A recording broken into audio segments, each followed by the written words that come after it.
E aí, queridos alunos, tudo certo com vocês? Está tudo tranquilão?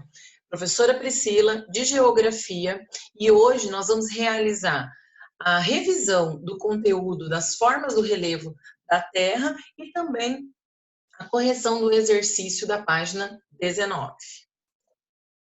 Aqui, a litosfera. Então, antes da gente começar a ver as formas de relevo, é importante a gente relembrar. Eu já tinha trazido essa imagem para vocês no vídeo anterior de revisão, né?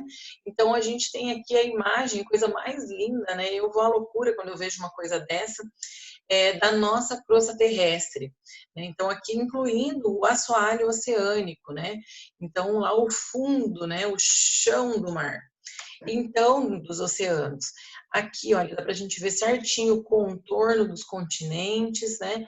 A Terra não é redondinha, azulzinha, brilhosa, daquele jeito que a gente vê nas imagens, né? Ela é toda irregular, conforme ela foi se resfriando e se solidificando. Então, a primeira forma de relevo que a gente vai ver são as montanhas. As montanhas, ela tem a característica de ser um relevo, né, uma formação geológica mais recente, chamada também de dobramentos modernos. Então, ela ainda não passou por um processo de erosão, né, de intemperismo muito intenso. Então, a característica é que ela normalmente, além de muito alta, tem essa ponta, né? Ela é bem pontiaguda, as escarpas são bem íngremes. Escarpa é essa lateral aqui do relevo, né? A gente considera a montanha quando está aí no mínimo 300 metros acima do relevo do seu entorno. Então aí a gente tem a característica aí de montanhas. Olha como o pico delas são pontiagudos, né? Bem íngreme. Quando há um conjunto de montanhas que se estende por uma longa, por longas áreas, né, a gente dá o nome de cordilheira. Então, tem aqui o Huayna Picchu, lá na Cordilheira dos Andes, na região do Peru, inclusive aqui lá no Parque de Machu Picchu, eu já estive bem aqui nesse topo, quase morri de falta de ar. Jesus, se chegar lá, você não consegue nem respirar, mas o visual é muito lindo e foi um dia muito legal da minha vida. Aqui também o Monte Everest, não fui ainda, quem sabe, né? A gente olha essas paisagens aí, eu acho demais. Então, a cordilheira do Himalaia, né? Então, aqui é o Pico Everest, considerado o pico mais elevado, né, da superfície da Terra. Chega aí a quase 9 quilômetros de altitude, né? Aí chega beirando os 9.000 metros de altitude. E aqui é uma imagem da Cordilheira dos Andes, é lógico que ela é muito maior que isso, inclusive a Prof. Jaque comentou na aula, né, que não tem como a gente visualizar todo o relevo, né, com a nossa visão, os nossos sentidos, caminhando por uma região dessa. Mas aqui está uma parte da Cordilheira dos Andes, né, essa região aqui ela é em Mendoza, na Argentina, tá? Aqui na América do Sul. Os planaltos eles podem ser divididos, né, entre morros e chapadas, e as serras também. Então, o morro, o que diferencia o morro da montanha? O morro ele tem esse formato mais arredondado, ele é uma formação geológica mais antiga, então ele já passou por um processo de desgaste, de erosão, né, por conta do intemperismo, muito mais intenso.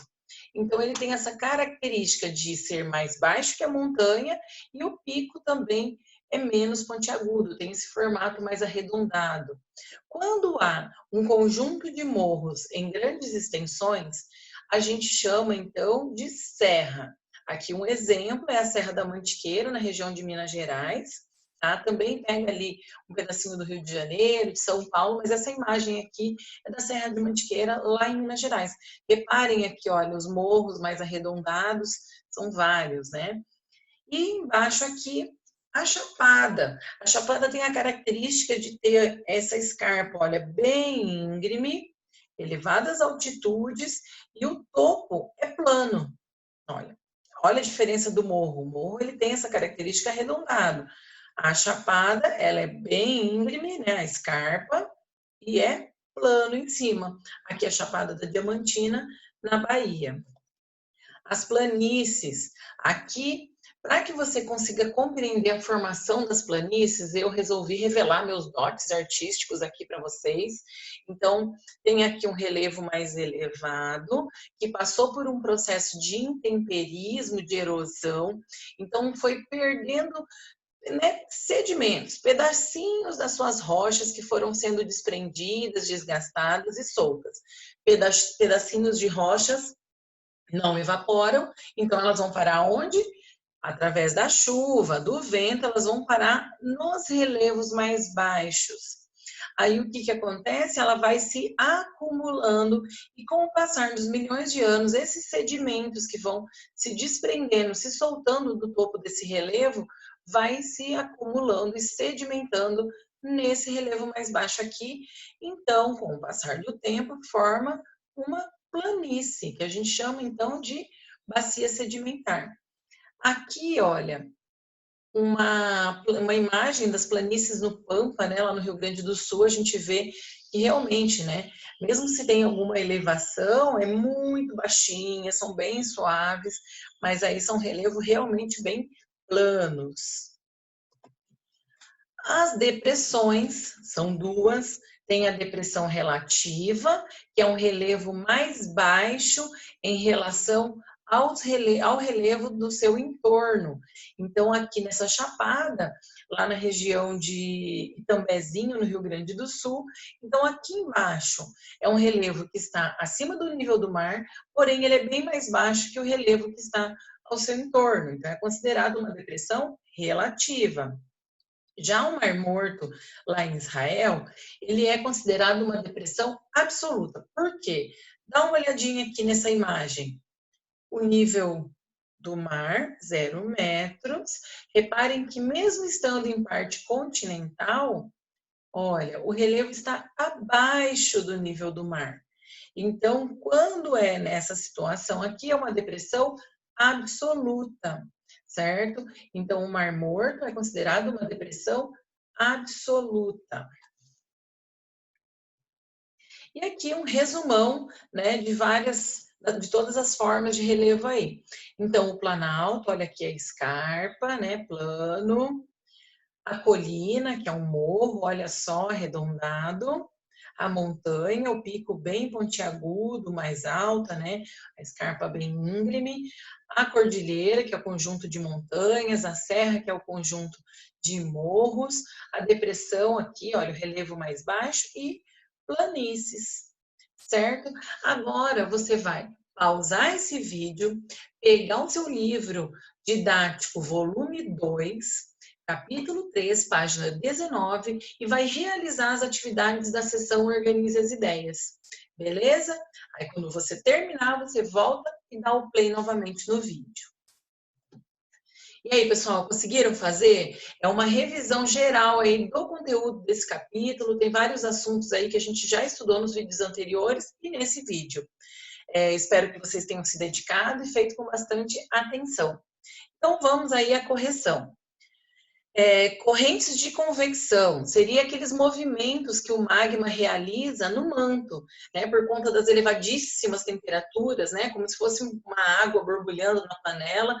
Então, esse magma se movendo faz com que as placas tectônicas, então, se movam sobre o manto, né, realizando aqueles movimentos convergentes, divergentes, transformantes, né, terremotos, tsunamis, enfim. Litosfera, então é a camada sólida, né, externa do planeta Terra. Minerais, que são elementos químicos, né, que estão aí naturalmente na crosta terrestre. As rochas, que é um conjunto de minerais agrupados. As placas tectônicas, que são porções da litosfera, né, são pedaços da crosta terrestre, então que se move sobre o magma do manto. Limite divergente, então é o encontro das duas placas tectônicas, onde essas placas tectônicas se afastam. Limite convergente é quando há uma colisão entre as duas placas, uma funda, né, e vai se fundir lá embaixo e a outra sobe, que gera aí elevadas cadeias montanhosas. Limite transformante, quando as duas placas tectônicas se atritam horizontalmente e dá origem aí a fortes terremotos. Wegener, que é o Alfred Wegener, né, que é aquele alemão que nos trouxe aí a teoria da deriva continental. Ele comprova, através de vários argumentos, né, que a gente era, né, o planeta, né, os continentes eram um supercontinente, a Pangeia, e com a movimentação das placas tectônicas a gente tem a formação continental atual. Então, a Pangeia é um bloco único de terras, né, continentais emersas. Rocha sedimentar, formada por pedacinhos de sedimentos de outras rochas que se solidificaram. As rochas magmáticas, ela é resultado do resfriamento e da solidificação do magma, né? Então, diretamente do resfriamento do magma, pode ser extrusiva ou intrusiva. E as rochas metamórficas, que são rochas que sofreram modificações químicas e físicas por conta das elevadas temperaturas, por conta da pressão sobre essas rochas. Então, são rochas aí que se transformaram. Gente, massa, tamo junto. Espero ter ajudado vocês aí, colaborado para o conhecimento. Beleza? Até a próxima.